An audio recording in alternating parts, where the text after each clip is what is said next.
On today's podcast, I had Ruslan on. If you don't know who Ruslan is, he is a rapper and YouTuber in the Christian space.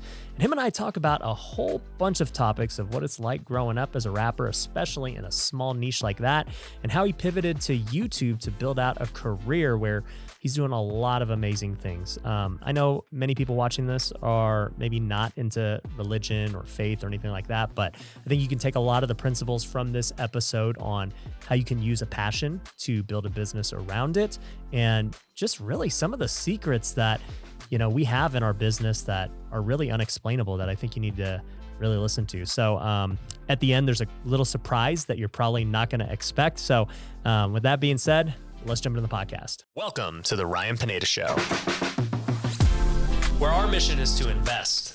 I only expect to make money in things that I understand. Innovate. It's about believing in the future and thinking that the future will be better than the past. And inspire. I am much more likely to hit my goal just due to putting it out there. You're now rocking with the best. What's going on, everybody? Welcome to another episode of the Ryan Pineda Show. Today, I've got a guy who I think is one of the biggest Christian thought leaders right now. This guy's making content about anything you can imagine, all the way from, man, we were talking about Andrew Tate earlier. We were talking about, I just learned who this guy Andrew Tate was. We talk about, Dave Ramsey. He's talking about pastors and everyone in between. And he actually used to be in the rap game way before doing any of this. I got none other than Ruslan. What's up, man? Ryan, thank you for having me, man. Excited. Yeah, dude. So kind of funny how we met. We're both a part of this, I don't even know what you would call it, Monday morning prayer group. Christian Illuminati. The Christian Illuminati, run by Pete Vargas and Pedro Adeo and some with other all the guys. big dogs. Yeah, these guys, it's just the Illuminati every Monday morning. And I got invited to the Illuminati. Someone's definitely going to clip this and like totally do an exposed video on me or you. It is what it is. They know now. But that's how we met. And I remember you DM me one day and you're like, bro, I love your content and all that. And, then we met at in person the first time at Growth Video Live with Sean Cannell. Yep, shout out to Sean. Who's also in the Illuminati. And, that led me to meeting Patrick Bet-David. Yep. And you just interviewed him as well. And I was like, bro, when are you going to come out to Vegas? Like, let's talk. Yeah, I said less. Yeah. On a plane, came. Yeah. So I'm excited to have you, man. And I think, a lot of people listening, like, well, I'm not Christian. What does it matter? Why am I even listening to this interview? I think what you've done is pretty inspiring as an entrepreneur, from taking like a passion and finding a way to, make it a career. Because as we know with musicians, 99% don't make anything. Higher than that. Yeah. 99.9. Exactly. Yeah. Yep. Especially if you're in the Christian rap space. Yeah, especially in the Christian rap space. Yeah. So tell everybody just a little bit about who you are, man. Yeah. So funny enough, you're one of the other guys in that group that actually is like a creator in terms of your YouTube output, which to me, when we connected and I started paying attention to your stuff, I was like, oh, this is cool because not everybody was actually creating stuff. There's like Sean and you and a handful of other guys. So I found that super inspiring that you were executing and talking about the same stuff that I was interested in, and that helped me, but from a different angle. So my backstory, I'm originally a refugee from a little country called Azerbaijan, Baku, and I used to be a part of the former Soviet Union. I came out to San Diego as a refugee in 91 with my family. My dad and my mom split. So now I'm in a single family home. My mom's, not the sharpest with finances, resources, new country, new language, new culture. My dad remarried. And so I grew up in the 90s in San Diego, influenced by gangbanging culture, rap music, all the bit. And I got arrested at the age of 11, breaking into houses, just a complete derelict of a kid. Mm-hmm. And what was the pathway out was initially sports. I thought I was going to be a professional basketball player. I thought my pathway was to go to the NBA. And then I discovered that there had never been an Armenian refugee that's made it to the NBA. That if you count the Kardashians, we've ended more careers than we've added to the NBA. That's a joke from another friend of mine, Rufat, who's a comedian, super funny guy. But my life was on a really dark trajectory, man. I was not doing well, and through basketball, we moved to a different area. I got away from the people, and I knew that this was like a fresh start for me. Self-aware, like 14, 8th grade. And a couple years later, I started taking music seriously. I would kind of freestyle around, started taking music seriously.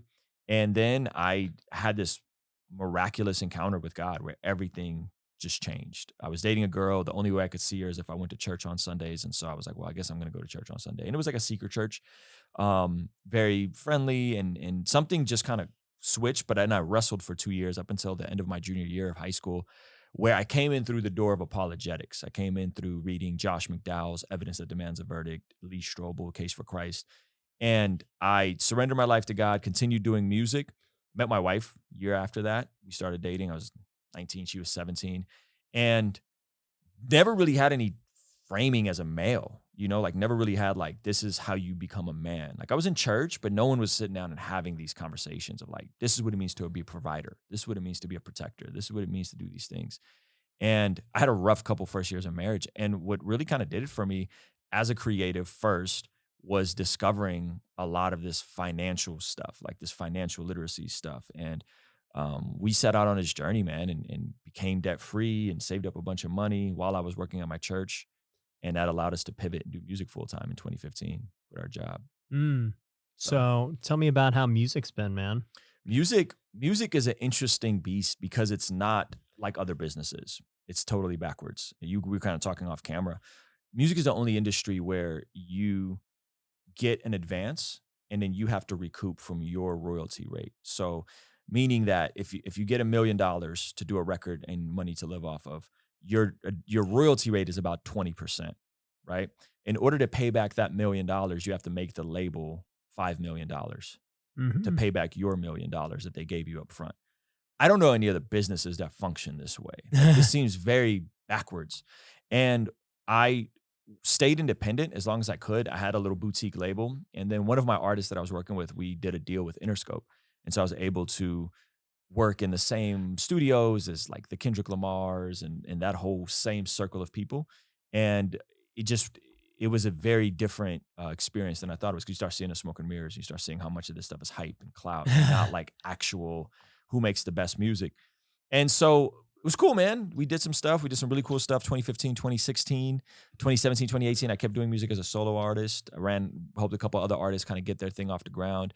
But I would say I suffered from creative codependency, wanting to work with other people and do other stuff with other people because I wasn't secure and solid in myself as an artist and as a creative. And then 2019, 2020, like right when the pandemic started, kept making music. I was sustaining myself off of music as just myself, the solo artist. I wasn't like balling out of control, but we're consistently taking home 6 figures off of music, as an independent musician from 2015 to 2020. And then the pandemic hit, everything shut down, no more shows, nothing. And I pivoted hard to YouTube. I said, I'm going to try this live streaming format where I go live, take my clips, I chop them down inside of the YouTube editor. I hadn't seen anybody doing that before. I was watching The Hill with Christain and Sagar, and they were doing this like part news, part commentary. I said, man, I think I can do this. Meet Kevin was blowing up at the time. And there's some guys in Christian space, Mike Winger, Alan Parr. I was like, man, though music is what I want to do, I've been leading Bible studies the longest. I've been teaching men the longest. I've been doing these things week in and week out for 20 years, or at the time, 18 years. And so why not lean into what we already do, which is have these conversations behind the scenes. People want those conversations. People want, what do you think about Andrew Tate? He's claiming to be a Christian. What do you think about that? Right. And then we could have those conversations. So these are the conversations we grew up having. The Illuminati, Jay-Z, is he a Satanist worshiper? Right. Like these are the types of conversations. That's what you talk about on YouTube. Sometimes. Yeah. I haven't made a Jay-Z video in a while. What is it true? Is he like, what's the deal? Jay-Z? Yeah. I have no idea. I don't think so. I don't know if an Illuminati exists personally. I definitely think there's elite people that use nepotism to get their agendas passed through, but I don't know if it has anything to do with rappers from Brooklyn, right? Who used to sell crack. I don't think that I don't see the connection there. But those are the conversations we would have, and then the implications of that is like, well, what do you win from believing that Jay-Z sold his soul to the devil and is in the Illuminati? Does that then relinquish you from not having to do any work? Because now if Jay-Z did it, and in order to make it, you have to sell your soul, compromise your faith. So now that's a limited belief set that you can't do something because you've told yourself that everyone who's made it is compromised and sold their soul to the devil. So you relinquish, right? And these are the types of conversations we would have Right. behind the scenes. And I thought, man, we could do this on YouTube, and I could just talk with people I disagree with. And 2020, man, I went from having like 15,000 subs to within a week, 30,000 subs, 50,000, 60,000. And it grew really fast. Yeah. It grew really fast. And so now I think we cracked 215,000 subs as of probably like today. And then Facebook blew up and all these other things, man. So yeah, it's an interesting journey because it's not what I would have envisioned for myself. I envisioned being a creative, and it's more of thought leader, entrepreneur approach. Yeah. No, I'm with you, man. I think, we started YouTube at the same time. I also got started during COVID, and same deal. Like I would have never thought of myself as a YouTuber or a podcast host or any of this stuff, but I saw an opportunity and I thought that it made sense, and now I've come to enjoy it, right? And I'm sure you enjoy it too. Like it's fun to do. I guess what inspired you to do it though? Like for me, I'll tell you, I just was like sitting there with my businesses and I'm like, okay, what if things really do hit the fan bad? What's going to happen to me? Am I going to go bankrupt with all these flips and houses and everything else? And I was like, I don't think it's going to happen, but it's possible. Like, what can I do to kind of position myself and diversify a little bit? And, I think we're both Christians, so we both obviously believe God is always working for our good. And I remember just God kind of using other people to show me. I had like 3 people in a week. This came out of nowhere who were like, hey, you should get on YouTube. And the first time it happened, I said, whatever. Like, why do even people, I didn't watch YouTube. I had no idea. And they're like, you should get on YouTube. You would make good content. There's not really anybody like you talking about this stuff. I was like, whatever. And then I had another DM from somebody who said, hey, Ryan. And at the time I had 10,000 Instagram followers. That was all I had, period.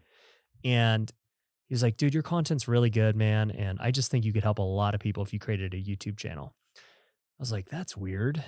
And then it happened a third time with somebody else. And I just know for me, that's when God is always speaking. It's like, man, he's trying to get my attention. I said, okay, I'm going to look into this YouTube thing. And so I make a post on Instagram and I say, hey, who are your favorite YouTubers in real estate? Let me check these guys out and see what's going on. And at the time, I literally had never heard of a Meet Kevin or a Graham Stephan or anything. I just didn't watch YouTube. And, I go look at it and I watch what they're doing and I'm thinking, okay, these guys they're YouTubers, they're cool, but they're not really even doing that much real estate, And then I see some videos about what they make. They both make the same video of how much I made on YouTube last month. I'm like, these guys are making hundreds of thousands of dollars just talking about doing real estate without barely doing it. Yeah. I was like, what? This doesn't make any sense. And that was when I flipped the switch. I was like, I'm a YouTuber. Like, I'm on the wrong side of this. I'm going to be a YouTuber and obviously I'll continue to do my business and crush it. But man, if these guys can do it without having to do that much, like freaking, this should be a piece of cake. Yeah. And, YouTube is its own set of challenges and everything else. It's not easy by any means, but it's definitely changed my life. Like it's changed yours. But I guess to preface that, what sparked you to actually go from, I'm a rapper to I think I should probably do this YouTube thing? If you're listening to this podcast, then my guess is you're interested in real estate investing. Some of you are just starting out while others are trying to scale their business to the next level. But the problem is with so much information out there, most people don't know which program or coach to trust. Well, I'm a bit biased, but I believe my company, Future Flipper, can help you get to the next level. We've coached thousands of students from all over the world on how to build their real estate investing business. It doesn't matter whether you want to flip, wholesale, or buy rentals. Our coaching program has everything you need to become a great investor. There are many things that we include with coaching, but to give you a few examples, you're going to get an accountability coach. These are people that have had success in their own business, and they want to make sure that you achieve success in yours. We also have all of our documents, our systems, and processes that I've used to buy hundreds of homes. You can copy and paste them directly into your own business. And we have events where you get to meet me, top-level guest speakers, and other students who are crushing it.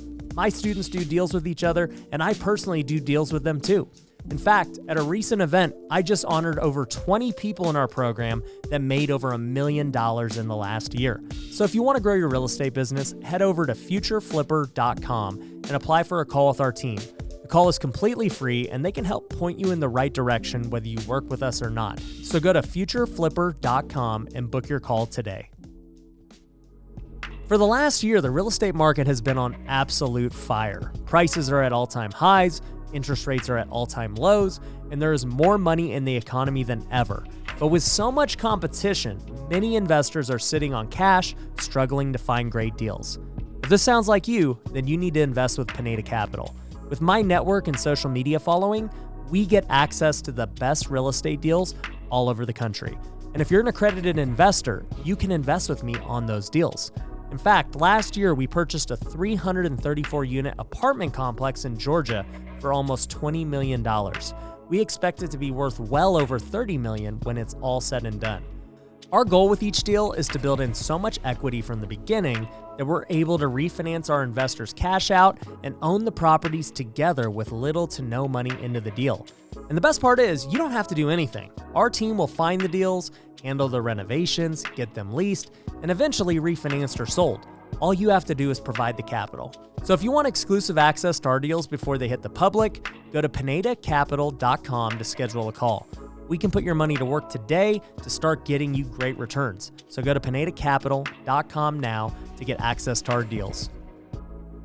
You know, it wasn't one single thing. It was a sequence of events, because what I was doing was I was rapping 2019, all of 2019, and I would go travel, do a show, and then the green room, I'd set up something like this and just like interview my buddies. And some of the interviews would do really well, and some of them would do really bad. And I remember the first time I touched the algorithm, I had a show in Boston, and I drove from Boston to Manhattan, stayed in Times Square. My buddy Rufat came, and we just did something like right in Times Square in the middle, like we could see kind of Times Square out of our window. And I did this video called Ex-Christian Rapper Turned Atheist Comedian.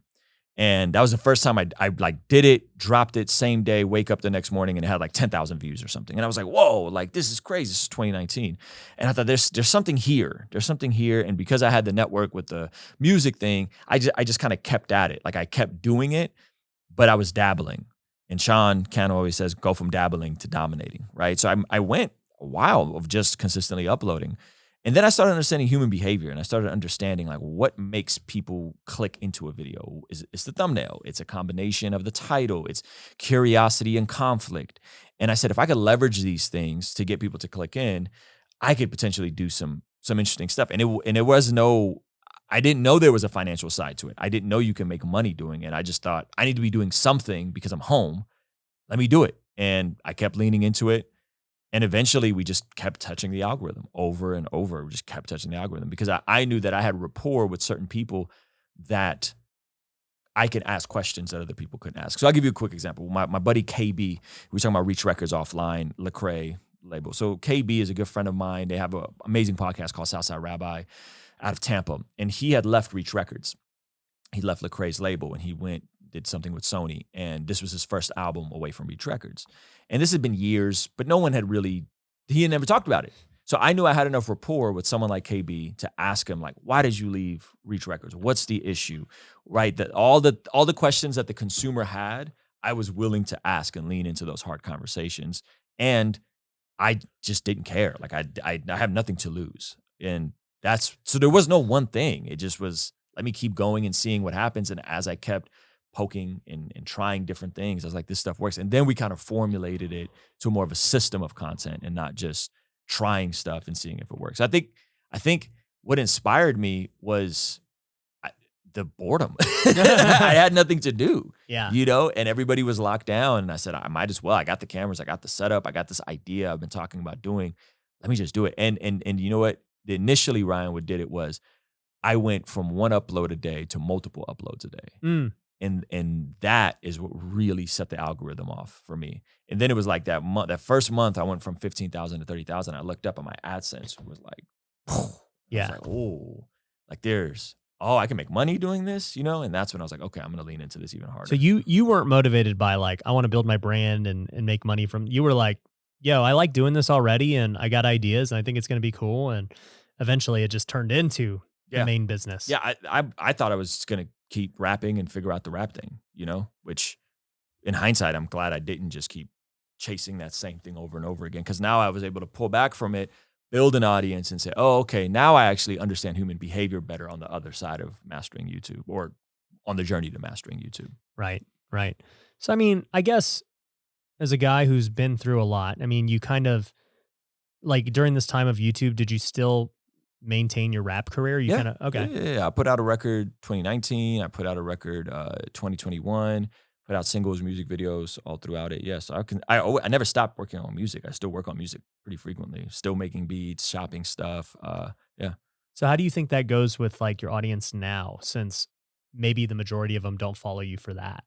I think people are surprised when they discover the music, Yeah. right? It's like finding out Joe Rogan does stand-up comedy. Yeah. In no way am I comparing myself to Joe Rogan as a podcaster or as any of that. But like when you find out Joe Rogan does stand-up and you're like, or like when you find it, like you watch Flagrant Andrew Schultz and maybe you don't do, he does comedy. And then you go buy his comedy special like I just did. And I'm like, oh, this dude shows is hilarious, And then I like watched it with my wife and she's in bed late at night laughing out loud laughing. And I'm like, okay. So I think most people are like that. Like I went and binged all your albums and this is really good. So I think it turns into that kind of, wow, this is cool. That's what happens now. But now I have a bigger top of funnel. So now I'm like, okay, if I can get more people to check for this, because see, the music side of it is if you can write a great record, the residual publishing side is indefinite. That song can continue being used for commercials. We've had Google commercials, Adidas commercials, Nike commercials, and that will live on indefinitely. That publishing I could pass down to my kids. It becomes an asset.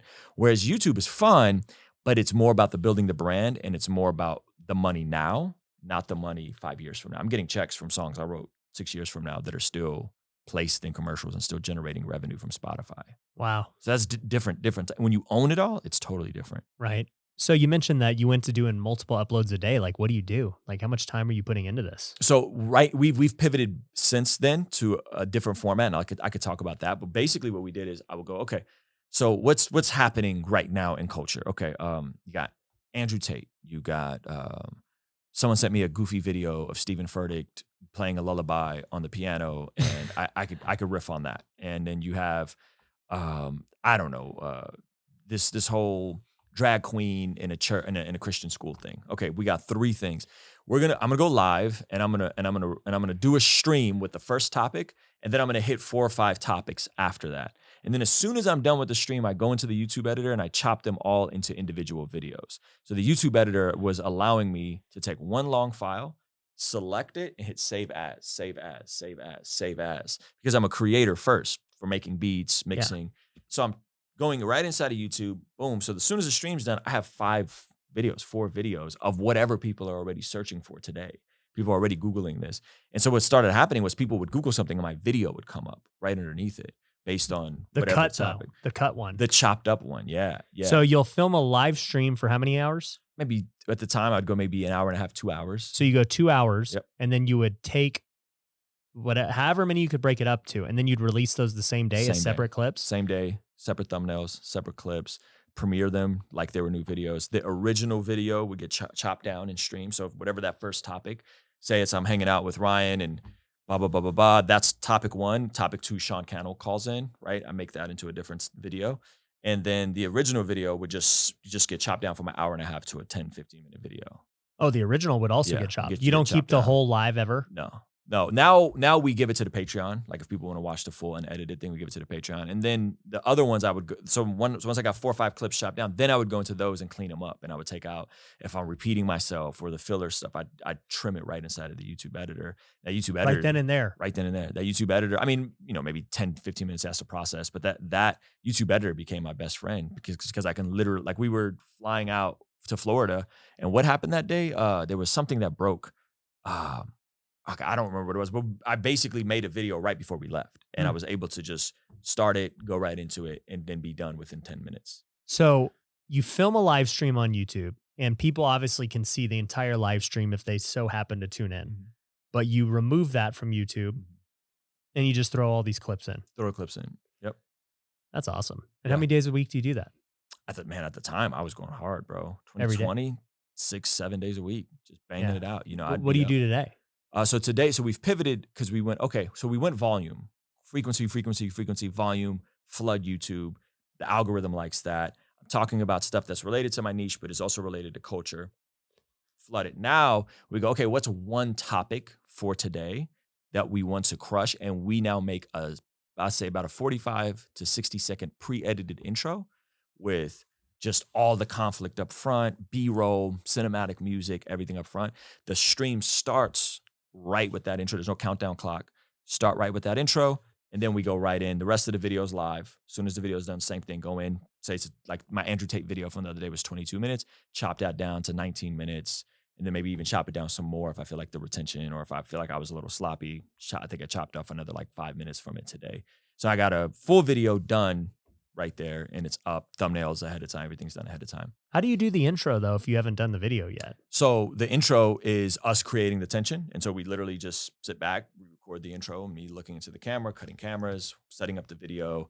The intro would be what Sean would call the hook. So how am I hooking people in? And we found out like if we can keep people for 60 seconds, they'll stick around for a longer video. Right. So if I can create as much tension and suspense in that 60 seconds, they'll rock out. So you're pre-filming the intro, Pre-filming the intro, pre-editing the intro, music, the whole bit.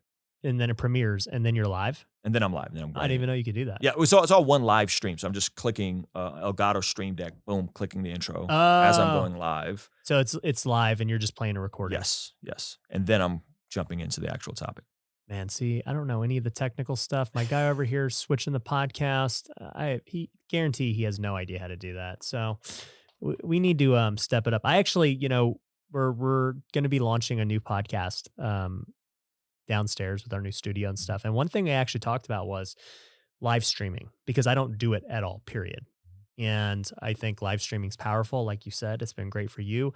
I like live streaming because I literally freestyle everything anyway. Mm-hmm. So I think it's great. Well, so think about it this way.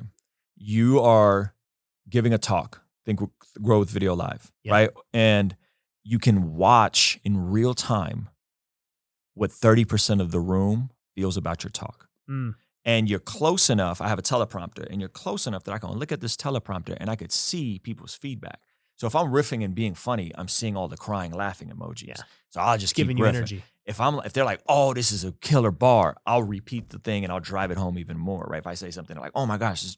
So imagine doing a speech where you can not just read their faces and their body language, but there's a thought bubble for a third of the room, and they're telling you in real time what they think about your talk. Mm-hmm. I can't even do talks anymore without a chat bubble. I gotta know what people are doing. Yeah, I got to know what people are doing. And so same way, if me and you are sitting here, we're doing this live, and there's a teleprompter on this camera, and we could actually see real-time feedback, then we could drive the conversation. Again, because we're putting the customer first. We got to put the consumer first. If someone's here, they're giving us their most rare commodity, which is their time. Right. Let's lean into what they actually care about and not my own agenda, whatever it is that I want to talk about on whatever this thing is. I could actually give them instant feedback. And then that trips people out. And then that also, when they're giving me they're trying to refute a point, I could in real time see their refutal point on the spot, think, and then give them a rebuttal to their, and then that looks like wizardry to them. Because they're like, how do you know what I was thinking? And now you just gave me a point right back. And, so the live is so much, to me, more fun than any other form of communication. Yeah. Yeah, I like live too. I think, I'll do Instagram lives and stuff occasionally. I just need to do it more. And I think that's something we've talked about with the new podcast of, like you said, having people call in and do things and just interview people like, what's going on? Like, okay, we got whoever calling in. We got Sean Cannell calling in from Las Vegas. And the new feature YouTube's rolling out, and this is what I love that you're going to be going live, because you're going to love this feature. They just teased it out. There's a new feature YouTube's rolling out where it's going to be like Instagram, but people can call in from other channels. So say you're live right now and you're riffing on something and I'm live, we can join and combine our streams. Sick. Or they could see that I'm live with Ryan right now, and then my audience is going to go over. Sick. So when that rolls out, I think you're going to be primed perfect to lean into that, just because you're connected to so many other creators already, that if you start doing live and people can call in, or you can bring in people into the YouTube live, that's going to be really powerful. But you're not doing your old strategy anymore where you're cutting up your lives into a bunch of clips. I am on my second channel. Okay. So I got a second channel called Master YouTube Live, which is showing people this exact strategy, and it's all about mastering YouTube Live. And on that channel, I still flesh that out in real time, so people can see me. And I feel like that to me is better, because I could actually start from the bottom, right? And because you can't be like, well, YouTube's favoring you in the algorithm because you already have 200,000. No, I'm here in the mud with everyone else, and I'm going to get it out the mud just like everyone else, and show the proof of concept that this live streaming works. Yeah. How many subs does that one have now? Like 2,000. It's You light. just started it. Just started it. Yeah, super light. But it's fun because and those we don't do pre-edited intros. It's literally Live. boom, 30 Everything's second live. hook, next topic. I You think know? that's a great idea because I'm literally asking you these questions about live because I don't do it at all. And I know it's obviously worked for you. It's worked for Kevin. A lot of people do live. There's some who don't like live because they don't want to slip up. But I ain't worried about that. Yeah. For you or anyone that's really an expert, like if I asked you a bunch of questions on the housing market and why you don't think it's going to go down and why you think Dave Ramsey's philosophy of money is stupid when it comes to debt, you can riff on this stuff without having to think because you're really immersed in the content that you present. So you don't need to be well-read, well-studied, and prepped for some of this stuff. You can just go. And so if someone's truly an expert in what they do, it shouldn't require a ton of prep. No. You should be able to just go. Yeah, that's how I like it. I mean, that's how I like doing these podcasts, how I like doing basically all my content now. Yeah. I can't remember the last time I script. It's been months, and that is a beautiful thing. Yeah, absolutely. Scripting takes a lot. Most people want to get rich at all cost. They make sacrifices with their family, their health, and their faith, all in the pursuit of money without even realizing it. But what if I told you it doesn't have to be that way? What if you could grow your wealth in all areas of life? Well, it's possible, and that's why I created The Wealthy Way. It's a community of people striving to grow together in all areas. And we have multiple tools for you to use that are completely free. You can get access to the Wealthy Way Planner, where you can set goals and hold yourself accountable on a daily basis. We also have our Wealth Builder Academy, which is over 4 hours of content teaching you how to manage your time, create the right goals, and all the biggest secrets I've used to grow my life, not only in my net worth, but in all aspects. Lastly, we have our Discord community where thousands of wealth builders are all over the world encouraging one another and growing together. And once again, all of this is completely free. There are no upsells, there are no hidden catches. For me, this is a passion project and I want to build a community of like-minded people. So if you want to start living the wealthy way today, go to wealthyway.com. There you can get all the free resources like the course, planner, and Discord community. So go to wealthyway.com. So I think that's dope, dude. I think for anybody who's, starting a business or trying to generate revenue, or maybe they got a hobby. I mean, obviously rapping wasn't a hobby for you, but for other people who are maybe passionate about something, I think this method can really work of having them go live and get that hobby out there. And I just think it's also a great thing that you have shown that, hey, you know what, I'm a rapper first and foremost, but I'm also smart enough and agile enough to pivot when I see an opportunity that can help. And, in turn, this will obviously then help your rap career as your influence grows. Yep. And I call it skill stacking. I'm big on if I learned one rudimentary skill, like learning how to use a computer. Not everyone knows how to use a computer. I learned how to use a computer. I pivoted that into learning how to record music. And then that went to mixing music, and mixing music went into making beats. Making beats went into editing video, right? So I just kept skill stacking on top of the skill, on top of the skill. And then I wake up and I'm 37 and I have this unicorn of a skill set. And I can go and sell that off in the free market, or I can use that skill set to build my own thing based on what I'm already an expert on. Mm-hmm. So the rapping thing is where I'm the practitioner and I'm willing to be curious and I'm willing to just go all in on the creative side. And then, but fusing that with understanding the algorithms and the business side, I think is what I had to learn on the back end, right? Where it seems like someone like yourself or an Alex Hermosi, you guys seem like you're practitioners in the business side first. Mm-hmm. And then you can go and hire the teams out to help you flesh out the content. Mm-hmm. Where I had to first get popping as a content creator, right, and then hire Zach, and then bring on my nephew, and then bring on other editors as I'm scaling. So it's like a inverse effect, but I think both are useful. Ideally, you should want to go and do something incredible and then make content around it. In a perfect world, it would be a lot more Alex Hermosis and Ryans out there than guys that just winging it and that are cool and funny, right? But in the world of I actually went and accomplished something and I have this skill set that I can leverage and then discover what I'm an expert on. And that's how I came into it. I was like, I didn't think people would care about me talking about God and the Bible and Christianity. Yeah, I think I've seen Alex talk about that before where, he's basically, maybe it's him or Layla, talking about, well, yeah, you want to have people listen to you, go do something first and then talk about it, right? And I think There's definitely truth to that. It makes it way easier. But I also think that if you would ask him or me, I would say, man, I wish I would have started documenting the Yeah. journey from the beginning when I Yeah. was a nobody. Yep. Right. Because that would have helped the journey. Number one. I'd be in a better spot today, probably, of in terms of just doing it longer and being more skilled at this. But, the other counter argument would be, well, you wouldn't have had enough time to go do what you ended up accomplishing in the business space. But so, I mean, I see it go both ways, but I always tell people, even if you're a beginner, let's just say real estate, social media is such a big tool because if you can document the journey, you don't have to portray yourself as the expert. That's the thing, right? Don't portray what you are not, right? Don't be giving people advice of this as if you're coming from a place of authority, but you can come from a place of, hey, I'm doing my first flip. This is what I'm learning. Like, I think this can help people or whatever. And that's totally cool. And in turn, that will help get you more money. It will help get you more deals. And so I kind of see it both ways. In hindsight, do you wish you would have learned some of the tech stuff earlier? Yeah. I mean, yeah, YouTube, social media, tech, now that I'm going into the tech stuff, especially with crypto, even harder. I'm like, yeah, I mean, I wish I'd have been bought into this stuff earlier. I just didn't really care about it. Yeah. Yeah. I think you're right. I think it's and both. I think it's figure out the basic levels of how to use a camera or even your phone, how to do a edit or live. I don't even think people should be learning how to edit if you can go live. Yeah, don't edit.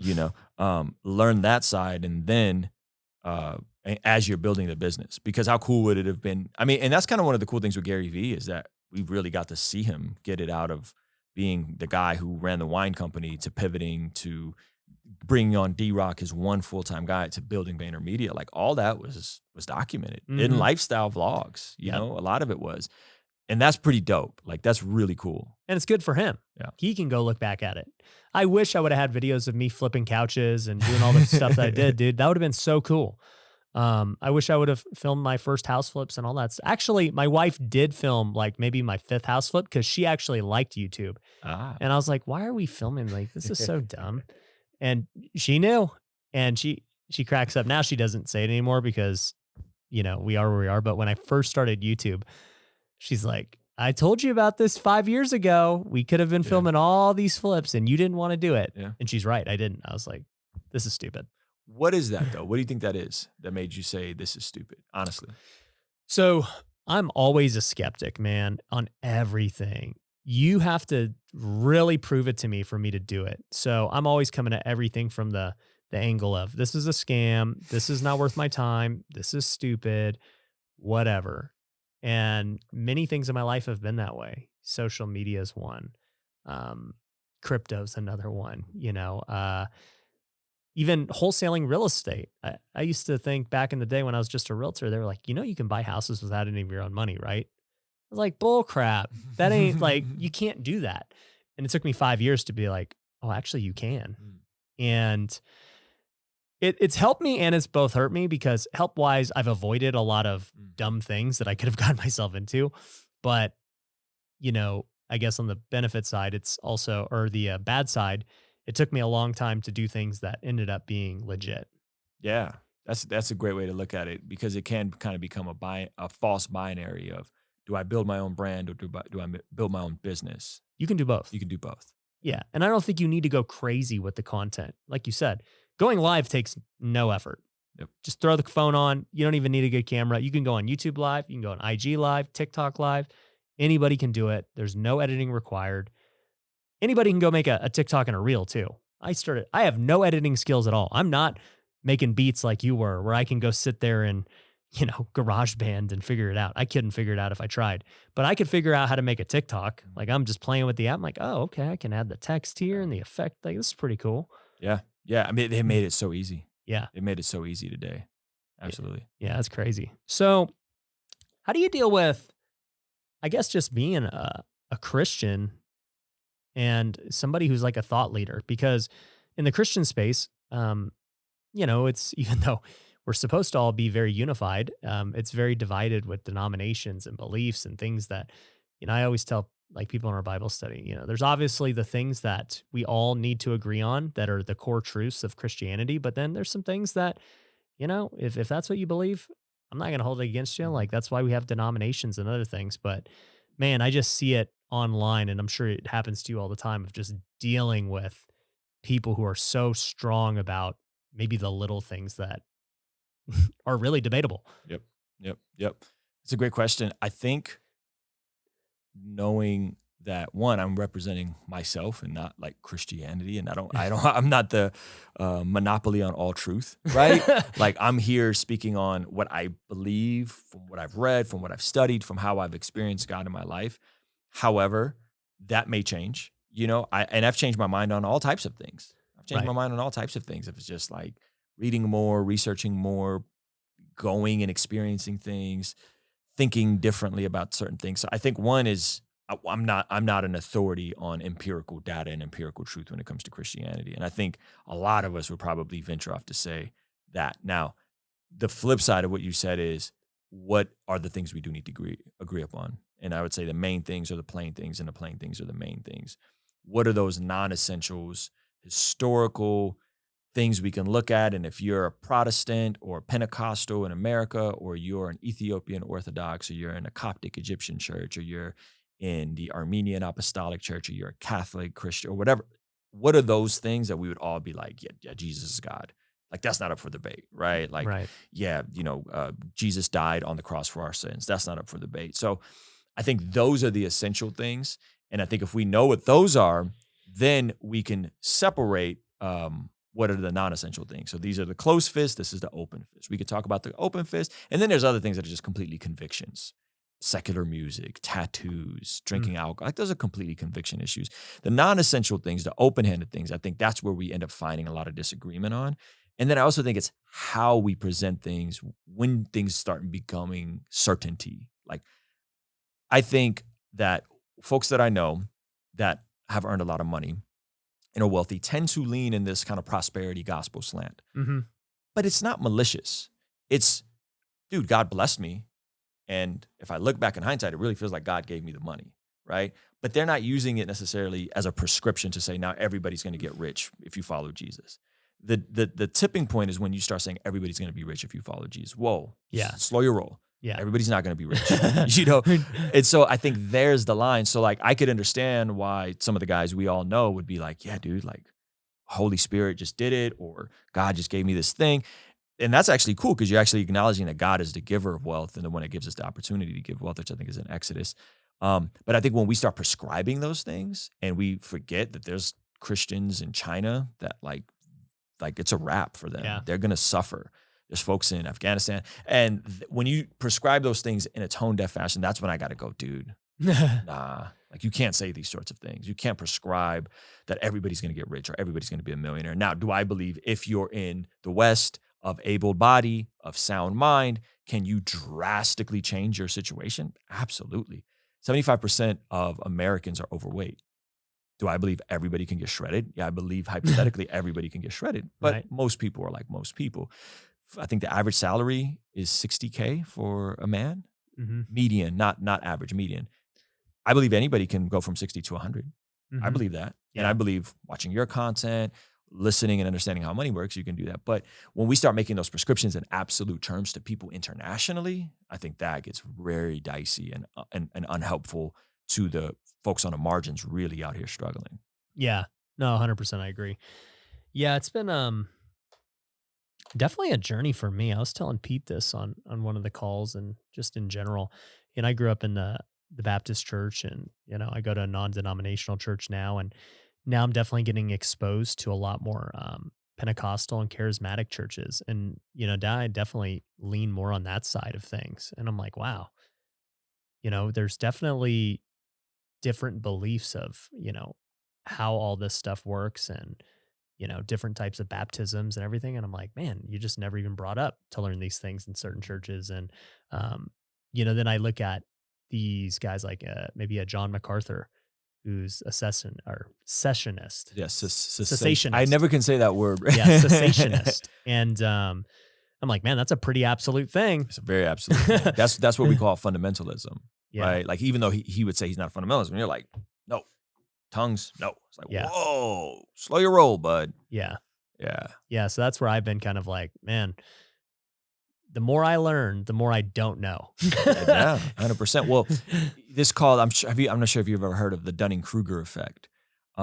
It's a type of cognitive bias where the more confident most people are in a set topic, the least competent they are, right? So everybody thinks they're a good driver.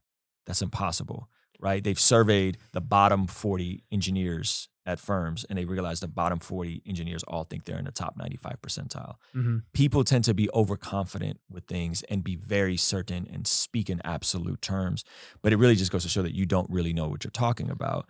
And so I try to stay away from that sort of thing. And then on the inverse, the opposite is true. People who've gone through, lived life, done things, studied, looked at all the different assessments, all the different points of views, they tend to have imposter syndrome. They tend to struggle with speaking with the same confidence as the person that just learned the said thing.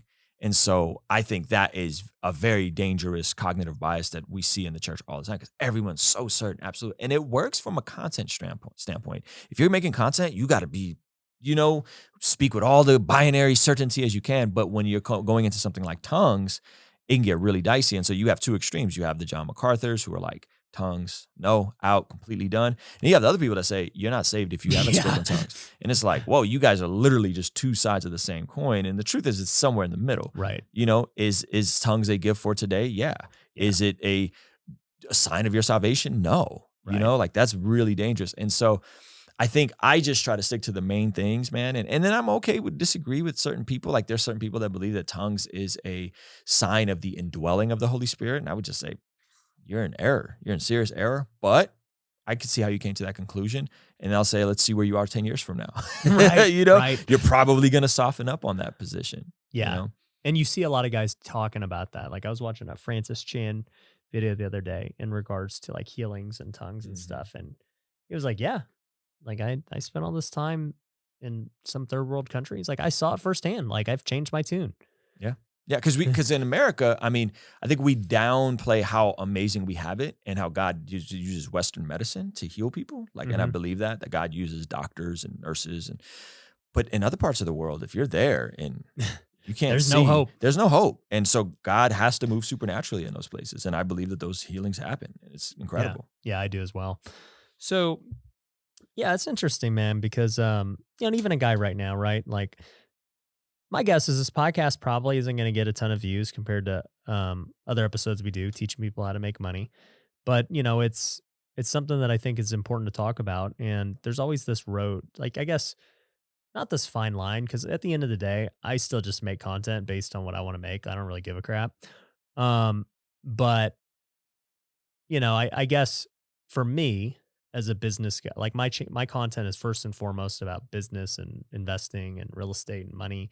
And then, secondary, I bring up faith a lot and I talk about these things, but people don't go to me because they're looking for answers on tongues, right? But I'd be curious to see, like, I guess people are going to you for Christian thought leadership. Do you ever talk about anything else? Yeah, man. We talk about the other stuff a lot because it's so interconnected, So it's not uncommon for me to point people to your channel or point people to Sean's channel or point people to Alex Hormozi's channel, even though Alex is not a believer in Jesus, to say, hey, there's practical utility. Because here's the part that I think people miss about faith. Faith in general, let's just talk about faith as a concept. Power of Habit talked about the practical side of the utility of faith and how when people have a higher purpose they're striving for, they're more likely to change the trajectory of their life, right? Like that is documented in psychology. What I believe is that it's even better than that. I believe that those of us who have a new heart regenerated by Jesus have a supernatural edge that not only can we be driven by, hey, I want to make the most amount of good and positive change to the world through business, through entrepreneurship, through giving back, but I also want to do it in a way that sustains and builds my family and doesn't cause me to shipwreck my entire home life. Right. So I believe that there is an advantage that folks of faith have that I don't think we quite understand. And it's hard to quantify, right? But when somebody's driven by something more than carnal desires, lust of the eyes, lust of the flesh, pride of life, I think it positions them in a very interesting way. And so a lot of what we've been talking about on my channel is, hey, let's talk about what it requires you to not just be another Christian dude that like, I love Jesus. Okay, great. You love Jesus. But what kind of provider are you going to be? Mhm. What kind of protector of your home are you going to be? What kind of priest are you going to be? And see, now we have to take that faith of I love Jesus. Now we have to quantify that and say, okay, but are you caring for the least of these? Are you taking care of your own home? Are Mhm. you capable if something goes down? Can you protect your family? Right. Right? Physically capable. And those are the parts where people appreciate it because now we're going into real deep waters. People get triggered because they're like, dude, that sounds like works-based salvation. I'm like, we're not talking about salvation. You're saved by grace through faith alone, but you have a new heart. So Mhm. act accordingly. Right. Behave different. Our lives should look drastically different than the world's. And when I look at like the group that we have, and I look at just my friends that love Jesus, man, I think it's the greatest advantage because it's the greatest story that's ever told, but it's true. Right. So not only do we have new hearts, like my motivations and my drive and the trajectory of who I am is totally different than someone that doesn't have Jesus. Right. Well, one thing I'll say for anybody who's made it this far, my guess is you might be a Christian or, you're maybe thinking about faith and you're not sure where you stand. One thing I'll say that I don't get to say often because it's not something that, people who don't believe can relate to is that a lot of people are like, dude, how does it seems like you know, you do a lot of things that end up working out. Like you've got a lot of wisdom and discernment. And I'm like, yeah, but it's not really me. I think that I've got the Holy Spirit guiding me and I've got supernatural. Like, I don't want it to seem like I'm just so much smarter than everyone else. Like, I feel like I have supernatural discernment to make better decisions that I literally can't teach or explain. It's just like, Yeah. this is what I have. I didn't do anything to earn it. I didn't like read more books than everybody. I just think that, inside I feel a pulling to do certain things. And I think they work because it's not me really doing them. Yeah. I mean, well, that's the grace of God over your life.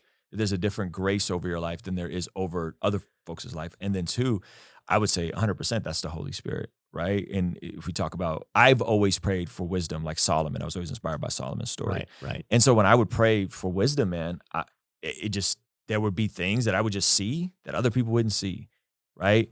And I think that's the same exact thing. So absolutely that you have an advantage because it's not just you in your natural state trying to force things to happen. And it's not just an advantage. It's like an unreal advantage. And I always tell people, it's like, man, if I had to figure out everything on my own, things would be way harder than, having God with me, helping me get through that. So it's like, if you're looking for the secret sauce, that's the secret sauce. It's not some business book or mentor or course. People always ask me that, like, man, who's your mentor? What's all this stuff? And I'm like, dude, the Holy Spirit, man. Yeah. Just read your Bible.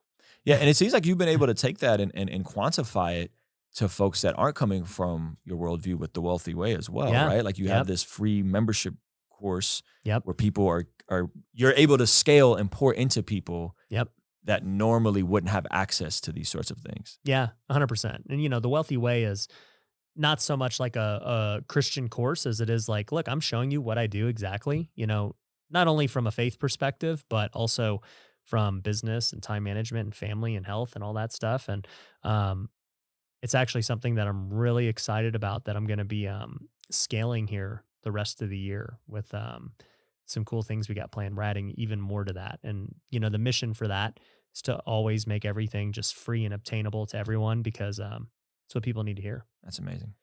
Well, dude, it's been a lot of fun having you on the podcast, man. I appreciate you coming out, dude. Appreciate your friendship. And I'm excited to see, your channel and everything grow. And man, dude, I have one last request before we sign off. All right. You said you end everything with a freestyle. Oh. You said you end your live streams with a freestyle. And like, I got to see if it's legit. All right. Can I get an instrumental? Do we got speakers in here? Oh man, we don't No? know. Let's see. Zach, can you hand me my phone? It's in my bag. We'll or if we do have an iPad or something with a little bit. You know what? I got my YouTube up right here. What song you want? search up OK Hip Hop. OK Hip Hop. Okay. And just see what the first thing that comes up. Should be a beat. Okay, Badlands Chugs Rap Behind the Beat. No, go to his actual YouTube page. Okay. And then go to playlists. Playlist. Okay. And then go to it should be a playlist that's like beats. It has like 70 beats in there or something like that. This is a friend of mine. Beats by OK Hip Hop. Here Beats we go. by OK 65. Hip Hop. All right, here we go. All right. All right. This is the magic trick. This is the magic trick. This is the body up, riding up every time, climbing up to the top. See my God, climbing up off the top. Off the top when we on the Panita show. Let them know. Gotta drop it for a minute though. Beats kinda low, but I get it. You know that we about to grow. Grow it up, grow it loud. They don't wanna see me getting proud. They don't wanna see me getting out. They don't wanna see me getting now. As I catch it, ain't got no time for basking in any slut or shame. You know that I stay rapping. And then I clap back with the react and I snap. Do it so cool and you know where we at. Ryan Panita, that's where it's at. Gonna put Las Vegas on the map with the real estate deals. And we got thrills. And I got chills. And I got skills. Oh yes, so fresh, stay blessed. Every day I be sweating under this big light on display on my skin. When I claim, when I do, when I lay, when I pull up the show, you know that ricochets. Hopefully they could line this beat up and okay hip hop clears it. I don't know, we gon' do it every time as we staring. Yeah. There we go.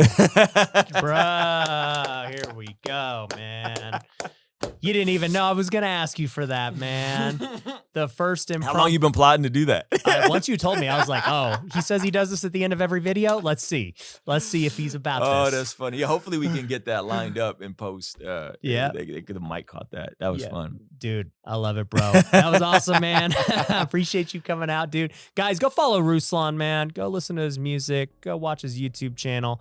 And bro, appreciate you coming out. Appreciate you, brother. Thank you, man. Bro. All right, guys, make sure you subscribe. We'll catch you on the next one. Peace. Thanks for watching The Ryan Pineda Show. If you want to work with me, head over to ryanpineda.com. You can find my courses, coaching programs, and upcoming events.